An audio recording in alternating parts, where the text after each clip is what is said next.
Hello, and welcome to my channel. Today I'm going to show you how to enable an MFA policy in Okta. Now, if you're new to this, MFA stands for Multi-Factor Authentication. It's a simple yet powerful way to add an extra layer of security to your login process.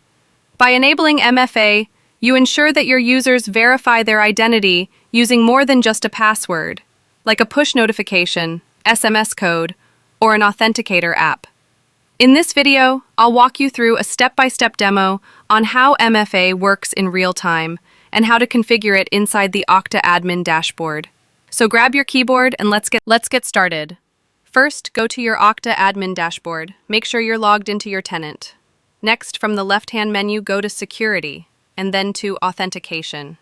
Then click on the Enrollment tab under the Multi-Factor section. This is where we define what factors the users are allowed to enroll with, like email, SMS, Okta Verify, or Google Authenticator.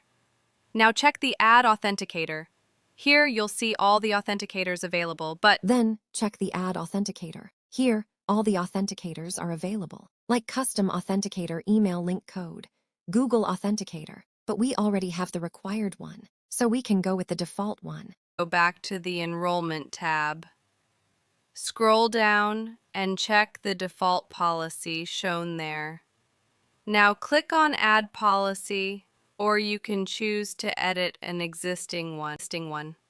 Give your policy a name like MFA policy and a description like to secure my account. Then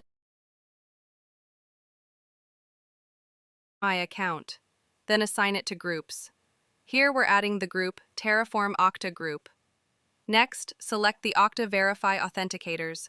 On the right side, mark it as Required. Then, click the Create Policy button. After that, click on Add Rule. Here you can define the rule name, for example, MFA rule. Now, set which factors are allowed and which ones are required. You can set the user IP to anywhere. Then, ensure enrollment is allowed for all the authenticators. Finally, click on Create the Rule. Define when MFA should be prompted, on every sign-in or only on new devices. Once done, click Save. Final step. Make sure the policy is active and placed correctly in the policy list.